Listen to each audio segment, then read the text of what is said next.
Every day, excessive delays and denials from big insurers keep patients from accessing the care they need. And when care is urgent, these delays can be disastrous. These practices cost billions in wasteful spending, driving up costs for American families. But while big insurers put up barriers, America's hospitals and health systems are in your corner, navigating endless reviews and appeals to get you the care you need when you need it most. It's time to curb these harmful practices and put the focus back on patients. Brought to you by the Coalition to Strengthen America's Healthcare. Let's Sleaze with Leslie Fram, brought to you by McDonald's. Archways to Opportunity helps employees achieve their dreams. You want to learn more, visit mcdonalds.com or archwaystoopportunity.com. Man, Barnes, Amazon MGM, putting nearly $200 million on the line with its biggest theatrical swing yet with Project Hail Mary with Ryan Gosling, the sci-fi adaptation of the Andy Weir bestseller. The gross production budget hit $248 million. And now it's like just under $200 million with all the tax credits. But yeah, they said it is making Hollywood's priciest non-franchise sci-fi film since Tenet in 2020. Opening this weekend, let's see what happens. But Ryan Gosling is everywhere.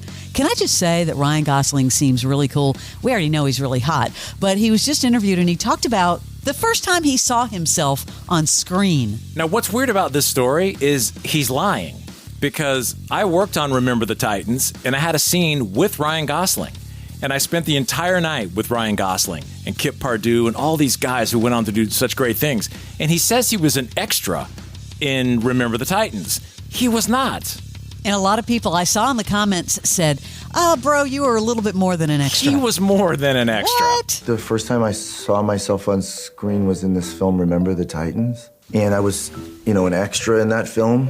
I was determined to be in the film even though I was an extra, so I would find where Denzel was standing, and I would just stand just to the left or right behind him. So it was a little obvious when I watched it that there would be like Denzel Washington, and suddenly I would just be listening really intently behind him. So I was conflicted because I was happy to have made the movie, but also felt like, that was a little egregious. It was a sweaty attempt to get on camera. Yeah, I remember that, Barnes. What was your part again? Because I remember you and Kip Pardue were pretty tight. Yeah, I met him. That's when I met him, but he's from Atlanta. I was in this bar scene. Remember that, the Sprint Tower, which now is just a tower, that ugly tower on the side of the freeway? There was a bar at the bottom of that tower. That's where we filmed the scene. And all the football players, including Gosling, came in, and it was a packed restaurant. And I stand up from my table, and I'm like, great game, Titans, great game. Keep it up. And we have this banter back and forth, and then I start singing that song that na na na na na na na, and then the whole restaurant follows me, and it's like a big triumphant moment. But he was such a nice guy. But it's funny, he calls himself an extra. Bart, do you have a photo with him that I could just look at? Because he was just some kid. No one knew what it would be later. Everybody's talking about Lord of the Rings: The Hunt for Golem, the upcoming Lord of the Rings. Elijah Wood returning as Frodo. Barnes, he was 18 when he started making that movie and 20 when it came out, and he's now 45. That's a long playing role as Frodo, kidding. But he talks about it with Rolling Stone. Obviously, we're all getting older, right? Yes. And there's a point in time in which that just won't make sense anymore. Sure. And I think, tell that to Harrison Ford. He managed to play 30-year-old Indy. Totally. Totally.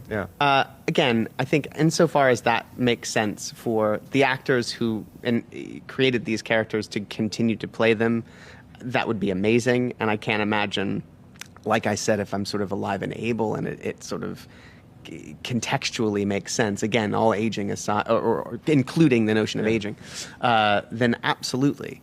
But I also know that these are beloved characters that probably will be explored past our time, and they should be, If there's any part to play in that, I think it'll be very, very small. But I think, that's notable. So it wouldn't be like one of the leads of the movie. No. Nope. Okay. Definitely not. I really he still looks 18. Barnes, big news. Larry David is returning to HBO with a new comedy series titled Life, Liberty, and the Pursuit of Unhappiness. It's a half-hour feature, sketches across different moments in history. But man, Bill Hader, Catherine Hahn, John Hamm, Sean Hayes, even Barack Obama making a cameo. It is produced by Obama's Higher Ground, but it's premiering June 26th. 7 episodes on HBO. Will you watch? I don't know. We're celebrating. What are you, some kind of sicko? No, everybody's pissing. No, they're not. Only you. No, not just me. I saw people. Pervo, No, pervo. No, I'm yes, not pervo. Pervo. I'm someone's girl. All right, okay. Hey, Johnny. What, Johnny? No, Johnny. Yes, Johnny. No, Johnny. What the f? Get over here. Johnny. Johnny? Is this creep bothering you, Agnes? Yes. No, Johnny. No, Johnny. This Pervo tried to kiss me. You tried to kiss her? Everybody's Yes, he kissing did. Johnny. No. Excuse me. Johnny. Everybody.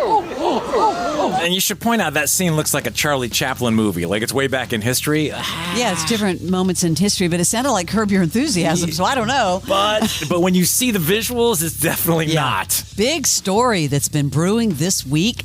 And here's the add-on. Cinnabon, which we love, pulls Mormon Wives and The Bachelorette promotions due to this huge controversy with Taylor, Frankie, Paul. You saw the story, domestic assault investigation taking place involving Taylor and her ex-boyfriend, Dakota Mortensen. So production now on The Secret Lives of Mormon Wives has been paused indefinitely while The Bachelor continues toward its premiere. I need a special correspondent for this story. I got you. Barnes, would you like to weigh in? I already watched Before the First Rose, or whatever the hell that was. 30 minutes of my life I can never get back. The first controversy, though, is it Cinnabon or Cinnabon? I've always wondered. You know what? You're right. Because you said Maybe it's Cinnabon, and to me, Cinnabon is a Cinnabon, but is it Cinnabon? Like Maybe phonetically? Cinnabon. We'll get to that controversy later. All I know is I smell it right now and I want one. I don't know why they picked this girl with 3 male names as the Bachelorette. I don't get why they're going so far, jumping the shark so far out. And then this controversy, this domestic abuse happens, and all of Bachelor Nation is up. And they've already filmed. I think they've finished the whole season. So now ABC is sitting with the turd. They've got to deal with what could be a very bad, domestic abuse is not the most marketable category. No, at all. With this girl who is cocky as all can be. If you see her in social media at all, sadly, my algorithms take me there. So I do see some of it. Boastful, even with all these things coming out about her, it's a circus. Well, she's speaking out now about heavy times. My heart hurts to see it, to go through it. It's just heavy.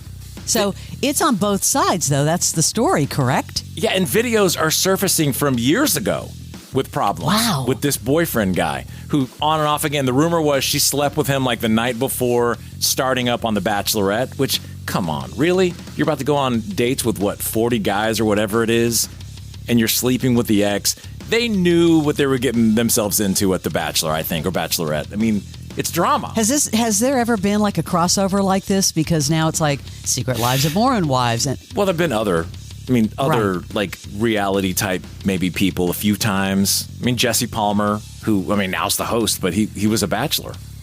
Well, Barnes, I think the more important story here is it Cinnabon or Cinnabon? I know. That's really what we need to get to the bottom of. I see bun, but phonetically bon. How do you get a bun out of a bon? We'll deal with it later. We'll have a meeting about it. Emails. When you really need care, you need 24/7 access to a care team, not a maze of paperwork from a third party. Every day, America's hospitals and health systems show up for you. Navigating healthcare can feel overwhelming, but you can count on real doctors, real nurses, real people, providing quality, around-the-clock care when you need it most. They're in your corner, in communities across America. Your neighbors, your lifelines, right beside you, holding your hand and helping find answers. That's what putting patients first actually means. Learn more at strengthenhealthcare.org. Brought to you by the Coalition to Strengthen America's Healthcare. Hey, football fans, it's Cam Hayward from the Pittsburgh Steelers. I still remember what draft night felt like for me. The nerves, the waiting, and then hearing my name called knowing everything was about to change. The 2026 NFL Draft, presented by Bud Light, is coming to Pittsburgh, April 23rd to the 25th. Enjoy 3 days of football, family fun, and the moment draft dreams come true. Register for free entry at nfl.com/draft access. Maybe I'll see you there. Have you ever seen the rise and fall of someone as quickly as Timothée Chalamet? Dude, yeah, not good. The headline in The Hollywood Reporter. The Hollywood Reporter, are you ready for this headline?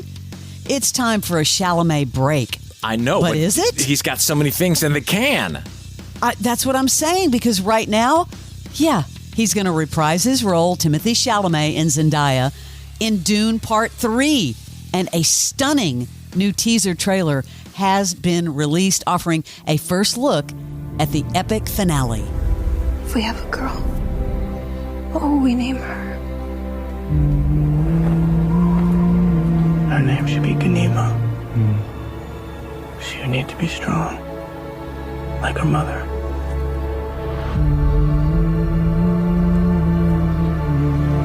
What if it's a boy? I would name him Little.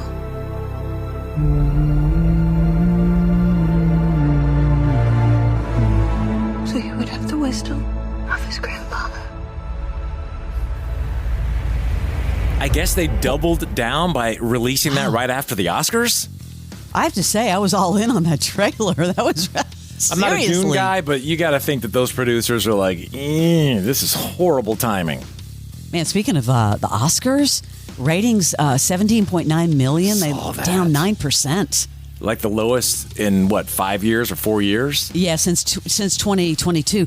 But I have to say, more fallout about the in memoriam. Eric Dane's family apparently saddened and disappointed by his omission.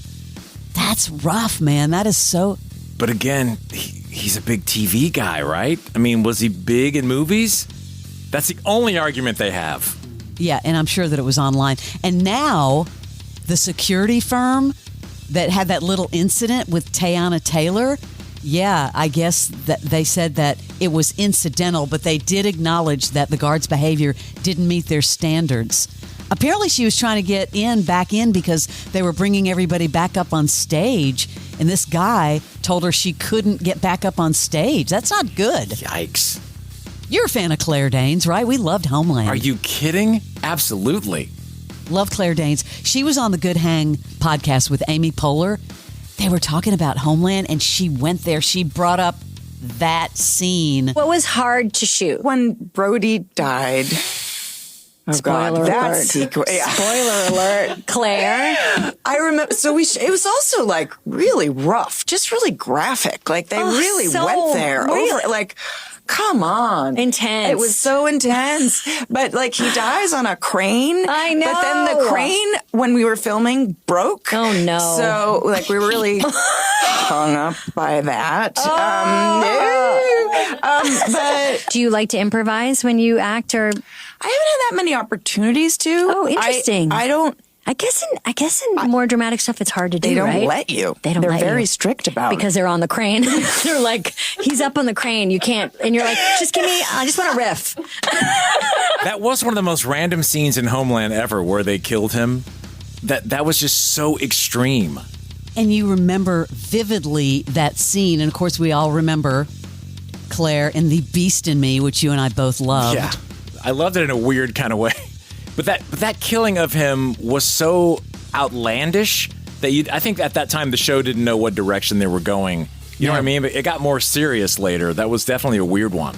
And I have to mention this because I think a lot of people feel the same way. Kaylee Cuoco, she's no time, Barnes, for people judging her morning coffee routine. I get it. People have had some issues with the fact that I order Starbucks every morning to my door. I'm going to tell you something. As a mom and just as a human, I don't care. There's something about waking up, going to the front door, and just seeing that. She's saying, good morning.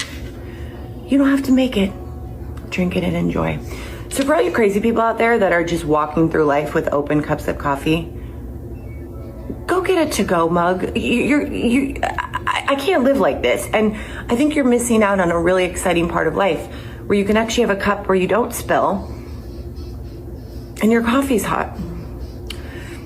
It's a hot take. Take it or leave it. She is in so many things right now, and she's in her new era of the no makeup, I don't care look. She looks good, though. She's got that thing on Peacock about the podcast. She's got the French thing on that random channel. I can't even remember what the network is. The French thing on the random channel. Yeah. But I do have a question. I mean, I know she wants it already made, but she's got enough money to buy a Starbucks machine at home. She could have a franchise. She wants it made. What's the wanted. craziest thing you've ever ordered for food? Me? Yeah. The delivery? I don't do delivery. That's against You every... don't? No, I can't stand the high price markup. That and retail drinking just pisses me off, so I don't do it. Even when you got to have it, okay. I'll throw money away on a lot of dumb things, but not that. Well, I'll tell you, we've ordered Jenny's ice cream many times. Oh, wow. Got to have it. That is your Celebrity Sleaze.